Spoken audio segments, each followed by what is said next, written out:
move on to the etiology of syncope in WPW syndrome. So you have a child on ECG showing pre-excitation, and the child's parents bring the child saying that the child had fainted in school once, then you will take that history seriously.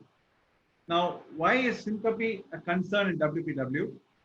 We all know that when you look in the normal people, there is no accessory pathway. So every impulse has to come down the AV node. And the AV node has got a refractory period which will not allow every impulse to come down it. It will slow down. So if you bombard the AV node with 300 impulses, it will allow only 1 in 2 or 1 in 3 to go down. It will not allow every impulse to go down. So that helps you because your ventricles won't beat at a very fast rate. So though the atrial rate may be 300 due to an atrial flutter, or maybe 600 due to an atrial fibrillation, your ventricles will not go at 600 and 300. They will probably go at around 150 because your AV node will block those impulses. This God-given mechanism to save us from death.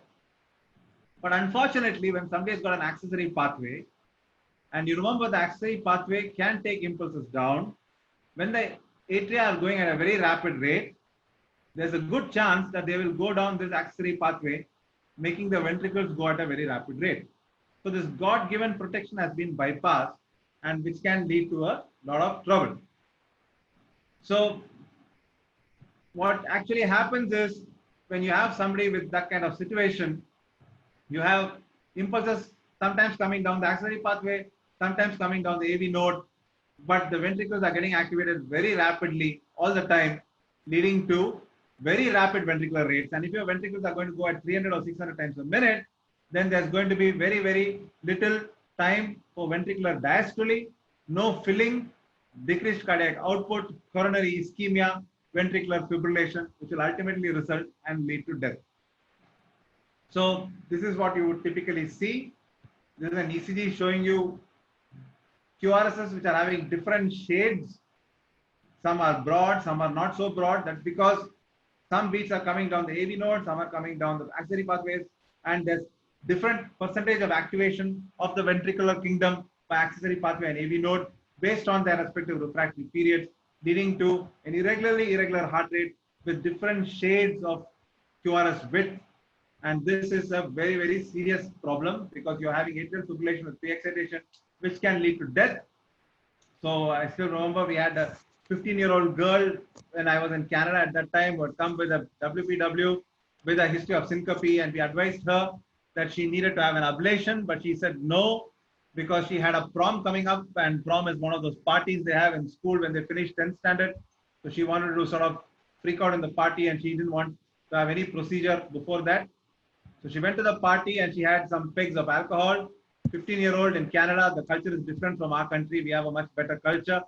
And as a result, when you could actually see what was happening to her, she had pre-excited tachycardia going on over here.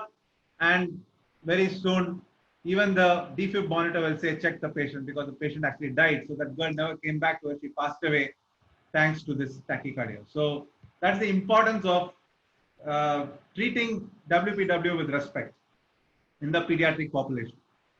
So that brings us to the point that, you may have a child who's actually had some other problem, was admitted for some other surgery or something, like a hernia or something else, at which time an ECG was done as part of pre-op and WPW was found.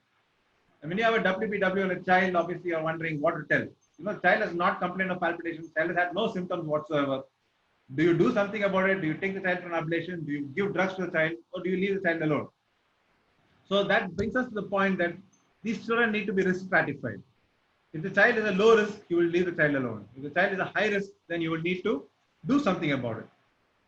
So how do you risk stratify? One way of risk stratifying is to do a exercise testing. Put the child on the treadmill and look at whether you can see if the child is having WPW on exercising, does the pre-excitation disappear?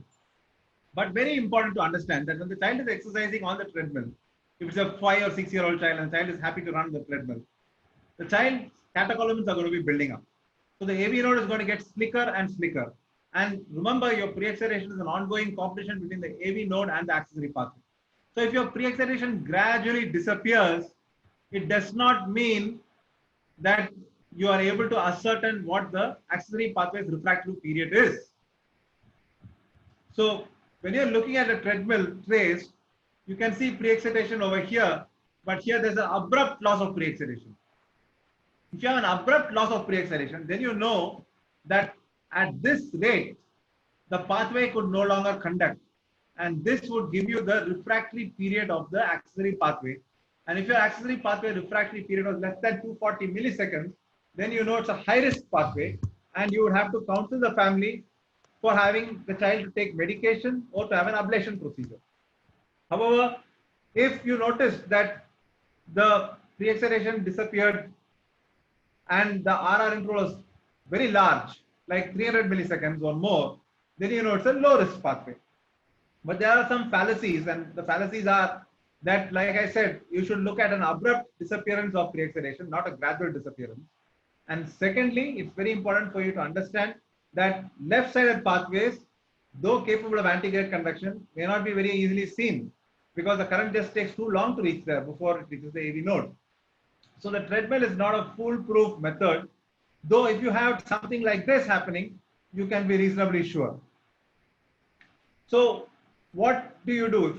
If you actually find out that it's a high-risk pathway, you would either consider ablation or medication. If the child is less than 5 years of age and the pathway is high risk, it's better to manage the child on drugs.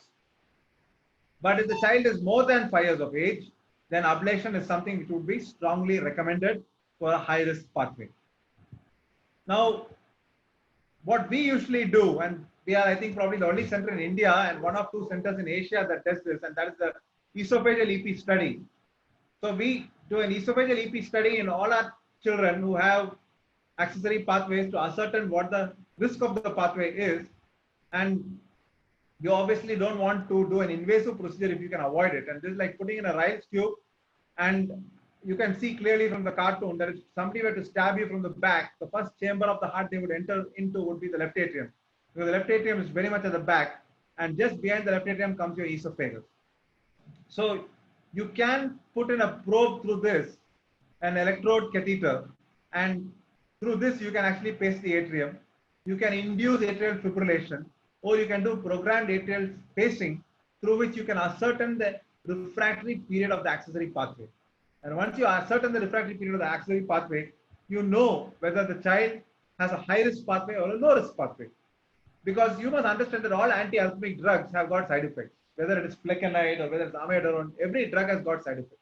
So you must be very, very, very cautious about how long and when you want to give a drug to a child. You don't want to give a drug to a child unnecessarily. So a high risk accessory pathway needs to be managed appropriately, and you need to be clear whether you're dealing with a high risk pathway or not. And the esophageal EP study helps a great deal in doing that. And once you know you're having a high risk pathway, then you need to go ahead and either manage it with an ablation or with medication. We now move on to PJRT. Dr. Kannan sir actually spoke about this. He mentioned this to you in his slides when he was showing you a tachycardia ECG. So PJRT actually expands for paroxysmal junctional reciprocating tachycardia. It's a misnomer, and it actually is an orthodromic AVRT where the accessory pathway conducts slowly. So remember, in our previous case when we were talking about AVRT, we saw that the current travels down the AV node and then goes up the pathway to the atrium. So this pathway conducts fast. Because it conducts fast, the ventricles are activated, you get your QRS, then the pathway conducts fast, and then you have your atria activating, getting your P wave. So your QRS happens, and about 70 milliseconds after that, your P wave happens. So it's a short RP tachycardia. But let's say this pathway is a lazy pathway. It doesn't conduct fast. Its conduction velocity is slow. In that case, the impulse will travel down, activate the ventricles, and then take time to travel up to activate the atria. So your RP interval will become long. So you'll have a long RP tachycardia, but the mechanism is the same. It's an orthodromic AVRT, but a long RP tachycardia because you have a slowly conducting accessory pathway, and that is what you call a PJRT. So again, you can see that your atria are going to be activated from down to top. So your inferior leads, that is 2, 3 AV of 2 will be sitting here, AVF will be here, 2 will be there, and 3 will be here. They are all looking, and current is traveling away from them. So your P waves are going to be negative in 2, 3 AVF. Your RP interval is going to be long. So if you were to look at the ECG for somebody with a PJRT, you will see nice, beautiful negative P waves in 2, 3 AVF, but your RP is very long. It's a short PR, long RP tachycardia. So when you see a short PR, long RP tachycardia, one of your differentials is going to be a PJRT. So from there, I just want to briefly show you this is the tachycardia initiation. You can see a PAC happens here. The PAC occurs, resulting in current traveling down the AV node up the accessory pathway and leading to this negative P wave, and tachycardia has got initiated. So, you know, when you have a tachycardia initiation or a tachycardia termination, you're really blessed, and it's something very important to try to capture if you can capture it, because it gives you a lot of information. We then move on to the next commonest arrhythmia that you see in the children, and that's AV nodal reentrant tachycardia. In AV nodal reentrant tachycardia, the circuit involves the lower part of the atria and the AV node.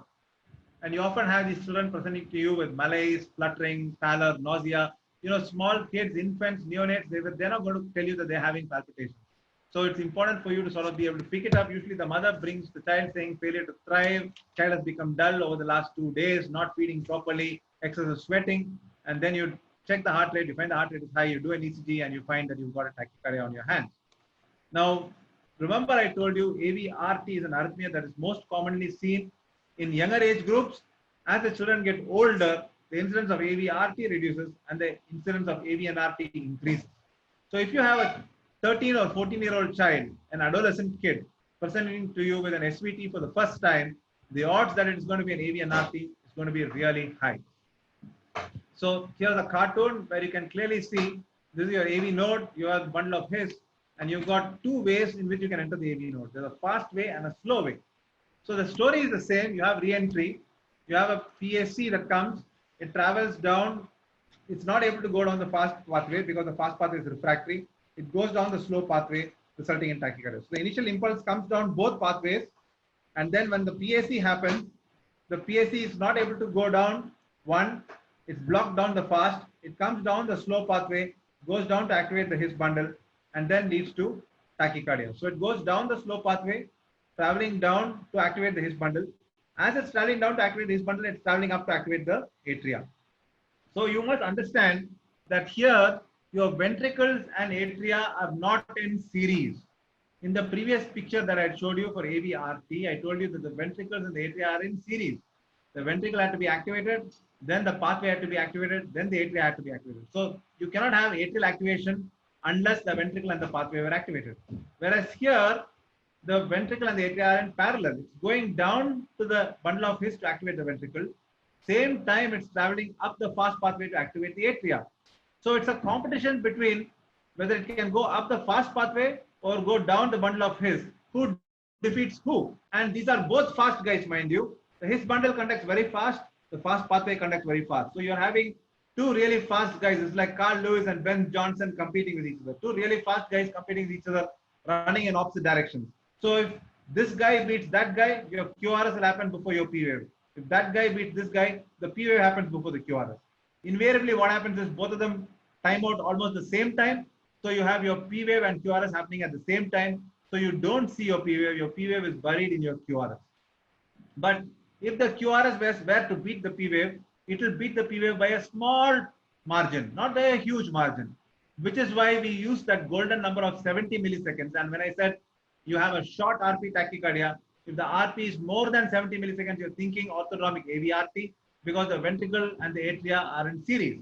But if you're having a RP interval of less than 70 milliseconds, you're thinking typical slow fast AVNRT. So here you can see this. I have just magnified this over here. You see the small P wave sitting here at the end of the QRS. That P wave is a short RP tachycardia, suggestive of a typical slow fast AVNRT, impulse traveling down the slow pathway and then going up the fast pathway. But you must understand that these pathways, slow and fast, can change. The fast pathway may not be so fast, it may be slow. So you may have 2 slow pathways, of which one is really slow and one is slightly slow. So where your P wave falls is totally depending on how quickly this guy can conduct. If this guy conducts super fast, the P wave is going to be buried in the QRS. Or it may even beat the QRS. If this guy conducts really slowly, the P wave is going to happen way after the QRS.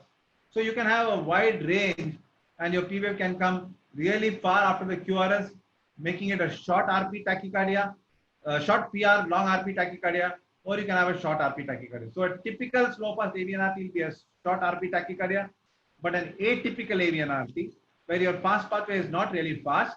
So an atypical AVNRT is like a fast, slow AVNRT.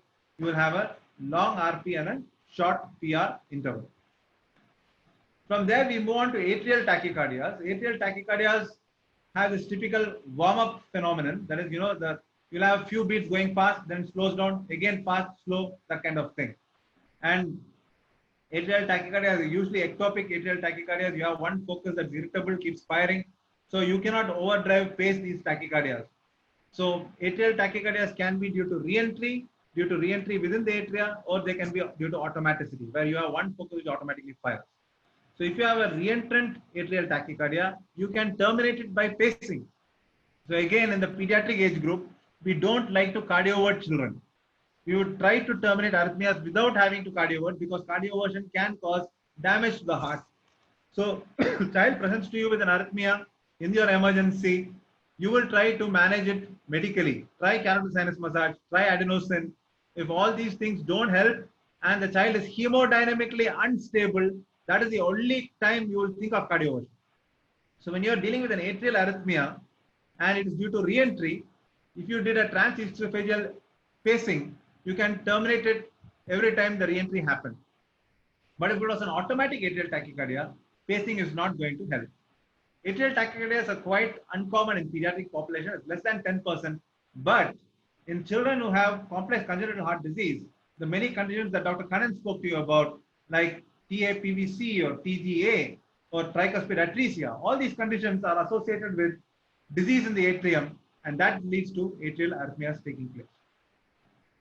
So atrial tachycardias, these are the usual foci where atrial arrhythmias occur. They usually occur in areas where the veins meet the atrial chambers, or in the crista terminalis, where the smooth and the rough part of the atria meet each other.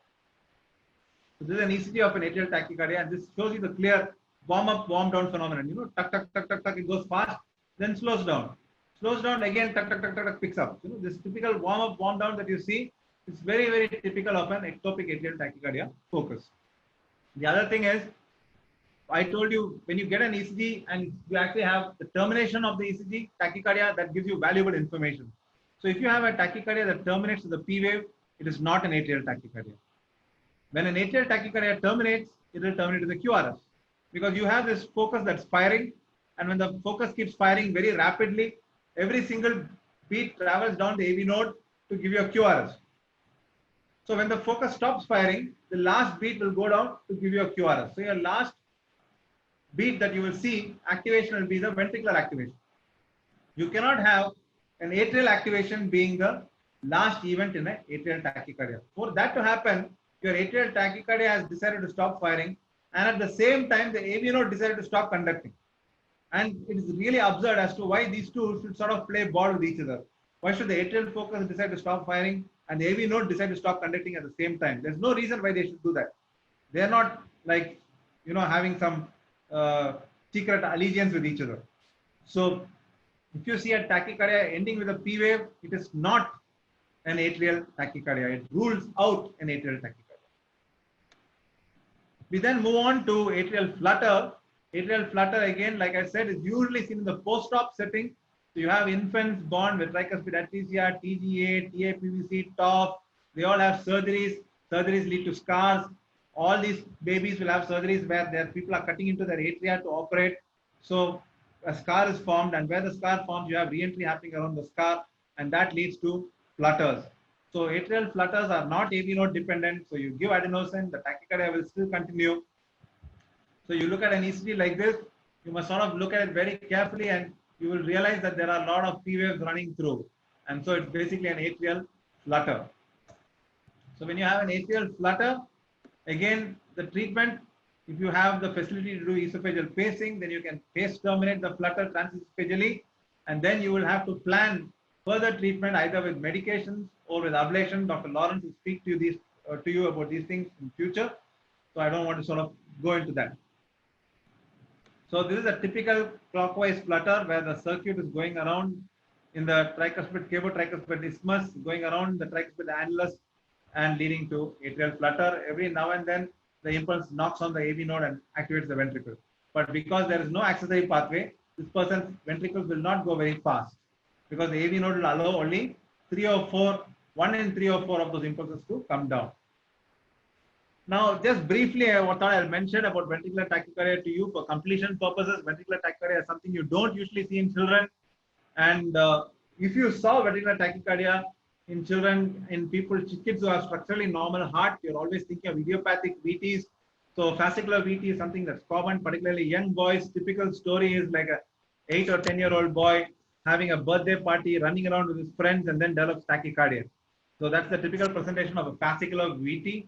And fascicular VTs are very responsive to calcium channel blockers like verapamil or diltiazem. In fact, IV verapamil is the drug of choice to terminate it.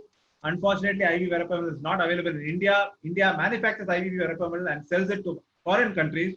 But if you try to buy IV verapamil in India, you can't find it because it's not profitable for the pharmaceutical companies to sell it in India. So that's a big shame, and it would be nice if we can have IV verapamil, because it's made in our country but sold in foreign countries and we don't have it. So when we have a child coming in with fascicular VT, you're sort of stuck because that essential drug is not there to terminate the tachycardia. The other common arrhythmia that's seen in kids can be RVOT-VT, which is catecholamine mediated.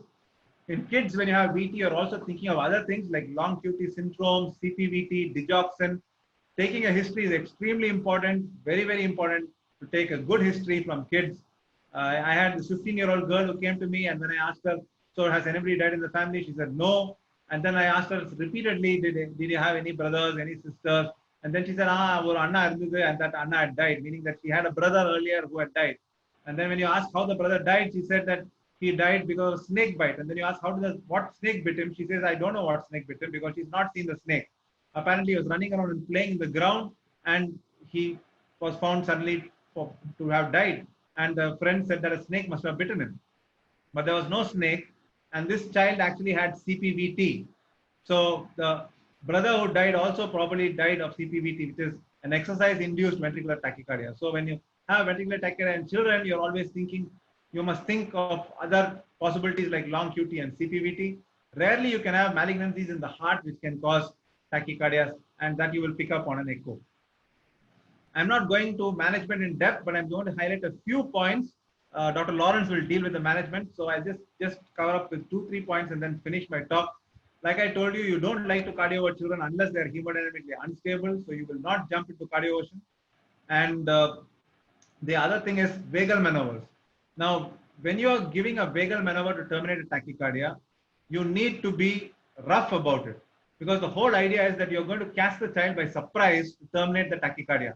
So you want a sudden vagal outflow to lead to an AV nodal block, which will lead to a termination of an AV NRT or an AV RT, which are AV node dependent tachycardia. So you want to catch the child by surprise. So the ways you do it is, one is to shove ice on the face of the child. So you get ice from the refrigerator in your hospital and put it inside a cloth, and while the child is lying down, without the child realizing what you're going to do, you suddenly put all the ice on the child's face, and the child sort of gasps with an increased vagal outflow, and that leads to termination of tachycardia. The other thing is to shove a thermometer rectally. It may sound rude. Again, the sudden pain and the discomfort when you shove that thermometer into the rectum of the child will cause the child to gasp and will cause the arrhythmia to terminate because of an increased outflow of the vagal outflow. Same way, Rice tube insertion causes the same thing, discomfort. When the child is an adult child, like a teenager or about 10-year-old child, you can try to tell the child to do a Valsalva, or you can try carpal sinus massage. But important to understand that all these vagal maneuvers have to be tried early once the arrhythmia is set in. So a child has come in with arrhythmia for the last 1 to 2 hours, you try it, you're likely to be successful. But if the child has been in arrhythmia for 8-10 hours, then you're unlikely to be successful with the vagal maneuver, because the catecholamines circulating in the child are so high that whatever amount of vagal kick you try to give, it is in no way going to overcome the amount of catecholamine circulating in the child. And lastly, I also wanted to reiterate the point of the transesophageal pacing. So you can use that to terminate arrhythmias as well. So reentrant arrhythmias like AVRT and AVNRT, the PJRT that Dr. Kannan spoke to you about, these lead to incessant tachycardias. So child comes in failure, you need to sort of, and you start medications, but the medications will take time to act. If you have this probe in and you can keep pacing from here, terminating the arrhythmia, you can sort of buy time, help the ventricular function to improve, and then take the child in a better shape for the procedure, like an ablation procedure. So I'll stop with this, and we can have Dr. Lawrence speak to you on the management. Thank you so much for your patient hearing.